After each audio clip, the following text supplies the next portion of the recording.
इशारा दे के चाचा को हाथ का ऐसे करा तो पीछे से आके गोली लगी। वो ऊपर से जिन्ने से फैड करता हुआ आया, उसने मेरे को बहुत गंदी गाली दी। मैं बोलती हूँ मेरे भतीजे ने 3 फायरिंग करे हवा में, इन्होंने ऊपर से फायरिंग करी, इनकी किसी ने ना पकड़ी ना किसी ने देख। नमस्कार, मैं हूँ आंचल मित्तल और आप देख रहे हैं तेज तरार, जहाँ दिखाई जाती है खबरें दिल्ली की। दिल्ली के न्यू उस्मानपुर इलाके में 2 गुटों के बीच फायरिंग हो गई। हम आपको बता दें कि इस फायरिंग के बीच में एक युवक जिनका नाम शाहरुख बताया जा रहा है, वो बीच में पिस गए और उनके हाथ पे जो है गोली लगी है, जिसके कारण वो दिल्ली के जीटीबी अस्पताल में इस वक्त भर्ती हैं। आइए एक बार उन्हीं के परिजनों से जुड़ते हैं और फिर आपको बताते हैं कि आखिर वो उस फायरिंग के बीच में कैसे आए। और ये है सच्चाई के लिए मेरे लिए सब एक है। कभी मुझे खुर्शैद से भी कोई लड़ाई नहीं, भतीजे है, मैं भी बुआ बोलते बहुत अच्छी तरीके से, और ये भी मेरे भतीजे, और जो दूसरी पार्टी वे भी मेरे भतीजे। लेकिन जिस बुड्ढे से ऊपर लड़ाई हुई उसने खुर्शीद तो ऊपर से खुद, मैंने जब वो ऊपर से जिन्ने से फैड करता हुआ आया तो उसको खुद मैंने धक्का देकर ऊपर जिन्ने में कुंडी बंद कर दी। फिर उसने जाके एक मेरे बंद करने के बाद भी ऊपर से हवा में फायरिंग ऊपर से करी छज्जे पे तौफीक ने। फिर उस बुड्ढे ने ईंट जो पत्थर मारे, एक ईंट लगी डॉक्टर की दुकान में जाके, 10 ईंट उनने वहाँ बगेल ली। मैंने उसके दोनों हाथों में ईंट है बुड्ढे के, और मैं उसके हाथ इस तरीके से यूँ पकड़ी हुई हूँ, दोनों हाथों में ईंट है, मैं इस तरीके से पकड़ी। उसने मेरे को बहुत गंदी गाली दी, छोड़ दे अन्नी, अभी तुम्हारी लड़कियों के भी बच्चे पैदा। मैंने कहा तू क्या बोल रहा, मैं तेरी फुप्पी हूँ, मैं तेरी फुप्पी हूँ, सबकी फुप्पी हूँ, क्या बोल रहा तू। उसने कहा छोड़ दे। मैंने कहा कुछ भी को नहीं छोड़ूँ, मैं उसके हाथ नहीं छोड़े। मैं बराबर वहीं खड़ी रही, उसके दोनों हाथों में ईंट ऐसे, और मैं उसके हाथ ऐसे तरीके से पकड़ रही। अगर इनके कैमरे में वे फ़ोटो हैं तो सब सच है, अगर वे फ़ोटो नहीं है तो इनके ऊपर की गोली कैसे नीचे कैमरे में आएगी। फिर ये मेरे हाथ के फ़ोटो पकड़े हुए ईंट के पत्थराव क्यों नहीं उनके कैमरे में आई, उन्होंने ऐसे एक तरफा बना रखा। जगह गोली मर लग गई। अरे तुम थमो, कुछ तो सब्र करो, अपनों को ही मारोगे, आपस में ही मरोगे, सब्र कर लो भैया, सब्र कर लो, रुक जाओ, कुछ तो तसल्ली करो। किसी ने नहीं करी। और जो उधर के था ताहिर नाम का, वो फायरिंग करता हुआ आया उधर से, उनने सिर्फ 3 फायरिंग करे हवा में। खुर्शीद की दुकान से पीछे ही पीछे परले कोने पे ही बेकरी आ गई, उसने फायरिंग कर लिए। उसकी गोली पता नहीं कैसे हुई, गिर गई क्या हुआ। जो वो उसे देखने लगा तो आज़ाद अख्तर ने उसको यहाँ से पकड़ लिया आके। जब इज्जत की बात आएगी तो देखो मैडम, कोई ऐसा नहीं जो न मरेगा नहीं या मारेगा नहीं। जब इन्होंने उनके घर जाकर फायरिंग पहले करी, अच्छा बुरा गंद बका दी बेटियों को, जब वो गुस्से में आकर भागा। मैं बोलती हूँ मेरे भतीजे ने 3 फायरिंग करे हवा में, लेकिन खुर्शैद की दुकान से पहले करे, वही मौजूद मुद्दे पर पकड़ा गया। और इन्होंने ऊपर से फायरिंग करी, इनकी किसी ने ना पकड़ी ना किसी ने देखी, ना इनकी वीडियो में आई। जी सर, आपका नाम? शमीम। आप उनके पिता हैं जिन्हें गोली लगी? जी। आप हमें बता सकते हैं क्या कुछ हुआ था?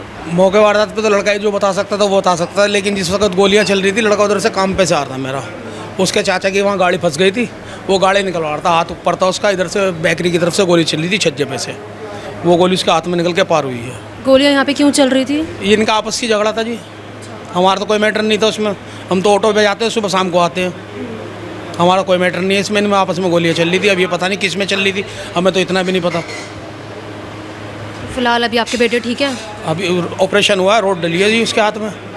हाँ, बाकी उसने बताया तो पुलिस वालों को गोली कहाँ से लगी, उसने देखा भी है, उनका नाम भी लिखवाया उसने। अब पुलिस ने क्या आरोपियों को भी गिरफ्तार किया है? अभी कोई आरोपी गिरफ्तार नहीं हुए, 2 लड़के गिरफ्तार हुए हैं खाली, 2 लड़के बस। तो आपका बेटा एक तरह से क्रॉस फायरिंग में बीच में आ गया? बीच में आया है जी, अपने काम से वापस आ रहा था? काम से वापस आ रहा था वो, हमारा कोई रोल नहीं था, ना कोई मतलब था।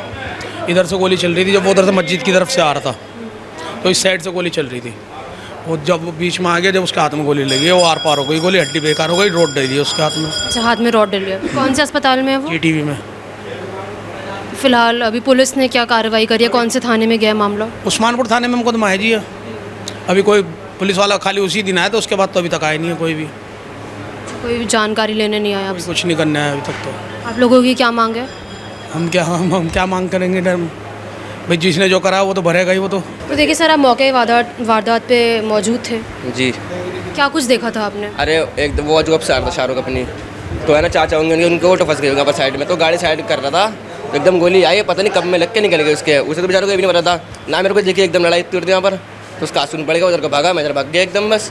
फिर वहाँ से इनकी चाची आई मेरी, तो मैं फिर इनके साथ गया, हम वहाँ से लेकर हॉस्पिटल चले गए मैं, बस इतना था। फिर आप एकदम क्या पता चलता गोली किस कैसे लग गई, कहाँ से आई है। तो सर, इस पूरे मामले में फ़िलहाल पुलिस की तरफ से क्या कार्रवाई है?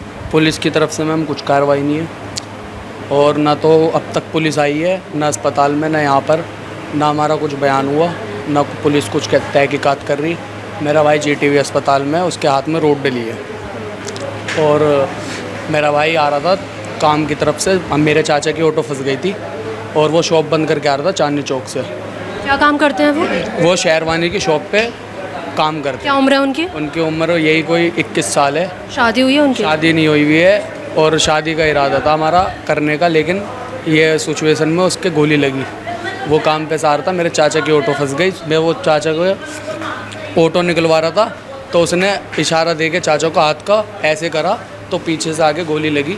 लगने के बाद ऊपर उन्हें देखा तो ऊपर तौफीक खड़ा था बेकरी वाला, और जहाँ तक कि वो है, मैंने अक्सर तो यही देखा है कि उसी दुकान में खाना पीना भी पुलिस वालों का अच्छा होता है, उसी दुकान में बैठे रहते, कोई भी बीट लगे, किसी की भी लगे, पुलिस वाले सारे वहीं बैठे रहते हैं। अभी तक लड़के के साथ कोई भी पुलिस वाला नहीं है, कोई भी तहकीकात नहीं है, और ना कोई देख रहा ना कुछ। जिसकी लड़ाई थी, जो हुआ, हमारे भाई के तो हाथ के जो भी होना था हो गया, बेकार ही हो गया। डॉक्टर ने भी बता दिया 6 महीने तक का कोई वजन नहीं उठाना, कोई वो नहीं। गोली लगी पीछे से, गोली लगी। इस इलाके में ऐसे अक्सर क्रॉस फायरिंग की वारदातें चलती रहती हैं, गोलियां चलती हैं। आए क्रॉस फायरिंग होती है, लेकिन आज तक ये क्रॉस फायरिंग किसी के लगी नहीं है। आज गौतम विहार में पहली बार लगी है, और वो सीधी मेरे भाई के लगी है। तो इस मामले में कोई कार्रवाई नहीं हो रही। अभी आप लोगों की मांग क्या है? आप लोगों की? हम लोगों की मांग ये है कि हमारा भाई ठीक हो जाए जल्द से जल्द, और जो भी उसका और जो उन्हें सज़ा मिलनी है वो उन्हें मिले। हाल कितने लोग होंगे कुल जो फायरिंग कर रहे थे उस वक्त, आपको कुछ अंदाज़ा है? ये अंदाज़ा नहीं है मैम, भीड़ भी आई, ऊपर से भी फायरिंग चली, देखा मेरे भाई ने तौफीक को है जी। तो वो तो फिर पकड़ा गया?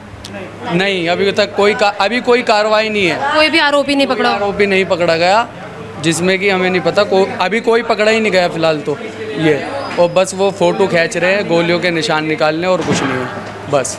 तो देखिए, फ़िलहाल हम 21 वर्षीय शाहरुख के परिजनों के साथ जुड़े, जिनका ये कहना है कि गौतम विहार इलाके में अक्सर फायरिंग की वारदातें जो है होती ही रहती हैं, लेकिन ये पहली बार हुआ है कि इस तरह से किसी को ज़ख्मी हो गया हो। परिजनों की यही मांग है कि जो भी आरोपी है उन्हें पुलिस गिरफ्तार कर ले। हम आपको बता दें कि पूरा मामला जो है ये न्यू उस्मानपुर थाने में गया है, और फिलहाल पुलिस आरोपियों की तलाश में जुटी है। अब आप भी अपनी राय इस पूरे मामले में हमारे साथ कॉमेंट बॉक्स में ज़रूर शेयर करें। कैमरा पर्सन आकाश शर्मा के साथ मैं आंचल मित्तल।